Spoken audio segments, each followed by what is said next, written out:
What's going on, everybody? Hope you're all having a fantastic day today. Now, ladies and gentlemen, a little while ago, I put together a video on basically just a discussion on why I believe, Call of Duty is destroying the rest of the gaming world, I guess I should say, and how everybody is following suit to the skill-based matchmaking patterns that Call of Duty has currently implemented into their game.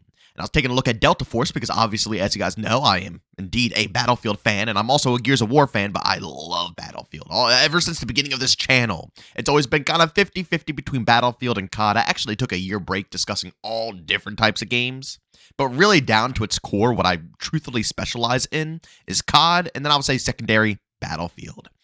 So Delta Force was a game that, I had in my, my sight line. I was a little curious about it. But they got absolutely wrecked when it comes to the skill-based matchmaking algorithm they have implemented into that game. You can see all the top creators discussing this and saying how it's making the experience a nightmare, bad connections, constant sweat, in a game that's as casual as Battlefield's supposed to be.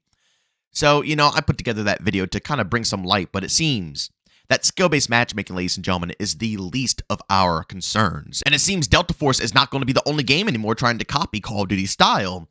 It's now going to be Battlefield, the franchise I was really hoping would make a comeback with the next game, and I'm not saying it won't, but it seems there's going to be a lot of crap going on behind the scenes. But of course, ladies and gentlemen, before we go ahead and dive deep, if you guys are interested in more content just like this, don't forget to subscribe and hit that bell. We post daily here at 8 in the morning Eastern Time. And of course, if you guys are interested in any of my live streams, I do stream Monday through Saturday over on Twitch between 12 to 1 p.m. Eastern Time. And this Saturday, we're playing all the OG classic COD. So if you're interested to see how they're holding up, everything, even Call of Duty 2, by all means, tune to the stream on Saturday. That's going to go live, like I said, between 12 to 1 p.m. Eastern Time. Now, ladies and gentlemen, when it comes to Call of Duty, we all know skill-based matchmaking is one of the biggest things that we want to see changed.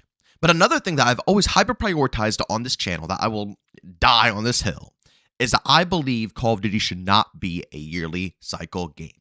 I personally believe that is extraordinarily unhealthy for the game, the franchise, and also the player base. But of course, I keep on pushing and pushing and pushing with it. But to see what I just saw further cements that I don't think that we should really, heighten our expectations for, a potential 2-year Call of Duty game, 3-year Call of Duty game. I genuinely do not think it's going to be happening anytime soon. Now, ladies and gentlemen, I'm going to leave a link to this article down in the description of this video so you guys can go ahead and see it with your own eyes.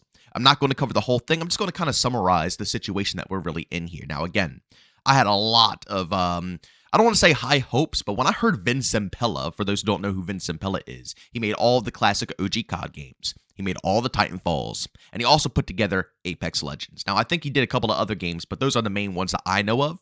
And for me personally, he has not caught an L at all. He hasn't. So when I heard that he was coming over to the Battlefield scene to basically lead the way, not only with the DICE development team, I'm talking about EA. He is a top dog working on Battlefield right now in every aspect.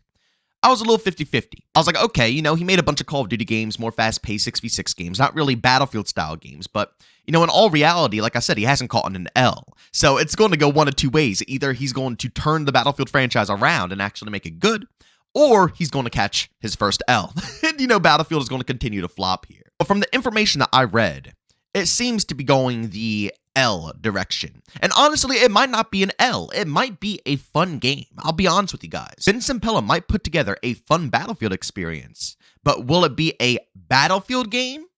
I don't know. That's going to be the problem here. Mechanically, it might be solid. It might be sound. But when it comes to the core of what Battlefield is all about, I don't know if they're going to be able to hold on to that identity. Now, they did use a lot of selling points saying that they are trying to bring it back to the core of what Battlefield is all about, and they're going to be bringing back the class system and all this stuff. But ladies and gentlemen, from the information I heard, 98% of the main developers who used to work on the Battlefield franchise are no longer a part of the project, meaning it's a completely brand new team.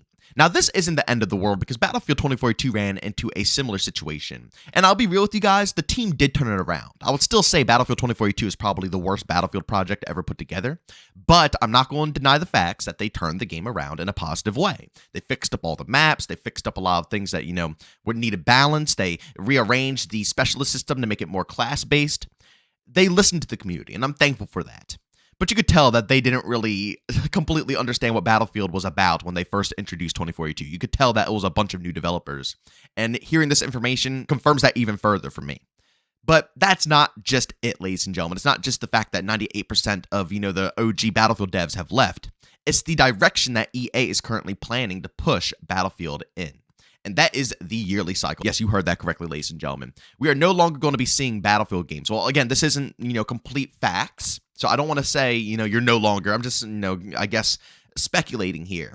But if everything comes true, we are no longer going to be seeing Battlefield games release, every few years. We are going to be seeing a brand new Battlefield game dropping every single year. And again, to me personally, that is a absolute freaking disaster. If there is one game that I can possibly think of that always launches busted and it needs time to be polished off, it's Battlefield. Even back to the GOAT, some of our favorite games like Battlefield 4 launched in the worst state known to mankind and needed plenty of time to be able to be polished off and turn it into a good game. Knowing that there is a possibility that we are entering a yearly cycle for Battlefield now is not a good sign. I don't know anybody who can really handle that cycle, if I'm going to be honest with you guys. But again, EA sees how Call of Duty handles their franchise, or Activision, Microsoft, and they want a bite of that. Everybody wants a bite of that. We can't deny it, It's very rare for a franchise to be able to milk a game year after year after year and be able to pull the numbers that they do. So, if another company sees this, they're going to try to imitate that as closely as possible.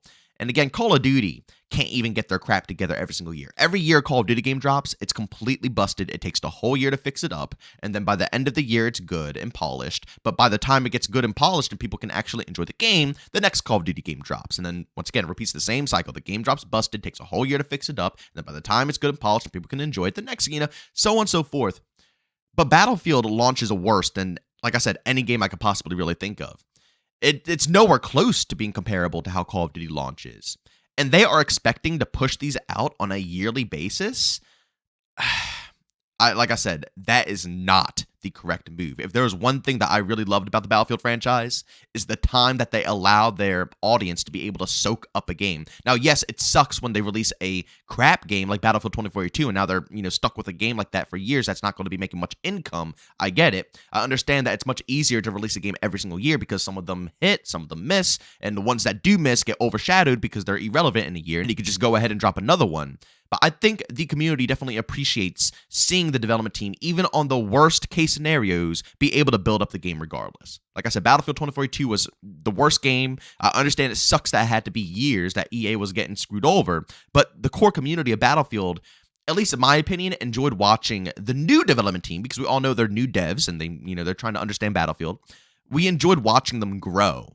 And watching them understand Battlefield and build on top of Battlefield. It was enjoyable to watch that process, although it wasn't the best Battlefield experience. And that can only be done if you have a game last, once again, for longer than 1 year. But that's not it, ladies and gentlemen. On top of that, they're going to be trying to incorporate the microtransaction system that Call of Duty has put forward. Basically, no questions asked. Just ram everything into the game as quickly as possible with all the flashiest cosmetics. Now, Battlefield 2042, we were able to counter this a little bit. I remember in the very beginning of the game, they tried to trickle things into the game, and the community called it, obviously. We gave them backlash, and they had to revert everything and bring in, cosmetics that actually fit the Battlefield vibes. Well, according to the information that we are hearing here, that's not going to be the case anymore. They're not going to trickle it out, ladies and gentlemen. They're going to do exactly what Call of Duty does. They're not going to give anybody in the community any amount of time to voice their opinions about this. They're just going to mass drop them and make money off of it. And the people who complain, they're going to complain, but it's too late because they're already all in the game. See, like I said before, they trickled it in. So by the time, one cosmetic was in the game, we could already backlash. Like I said, that's not going to be the case. It's going to be like 20 plus cosmetics probably dropping in the blink of an eye. They're all going to be overly flashy, which once again, in my opinion, kills the Battlefield vibe. The one thing I really appreciated about Battlefield 2042, even though I had specialists and I don't like specialists, is that each specialist, their cosmetics, fit the Battlefield, They found a way to make cosmetics and, microtransactions flashy, yet not realistic, but, realistic, I guess. But, it just fit the vibes of the game. You weren't running around a big battlefield of, 100 plus people with, freaking ponies and cats and all these other random things running around the fight. Like I said, it takes you out of the immersion, the people screaming, like, you're actually in war, ladies and gentlemen. That's what Battlefield is all about. At the end of the day, it still has that arcadey vibe. It's still about war, and having a bunch of, like I said, animals running around is just going to throw everybody out of place. And ladies and gentlemen, I can go ahead and guarantee this to you guys. If we do not see a server browser with the next Battlefield game, you can bet your ass that there is going to be 110% skill-based matchmaking that is more than likely, like Call of Duty, implemented into the Battlefield experience, which is a massive no-no, especially when you have so many players being entered into the experience. You already see the outcome of Delta Force, and that doesn't even have as thick of a matchmaking, system as Call of Duty, but it still has one.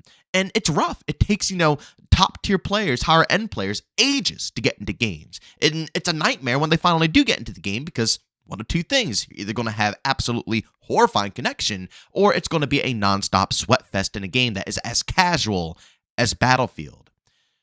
I don't know, ladies and gentlemen. Again, all of this stuff could be not true. But from what I hear, Battlefield wants to hunt down COD. I don't know why, because it's a completely different game. But behind the scenes, apparently, that's what EA wants. They are literally sitting there thinking to themselves, what is Call of Duty doing, and how can we, either A, do it or do it better? That's all people want to do nowadays. And it's funny because Call of Duty is too busy chasing other trends, like, Fortnite, for example. It's like Call of Duty is chasing trends of free-to-play games while other paid products are trying to hunt down, how a paid game like COD can do what it does every single year.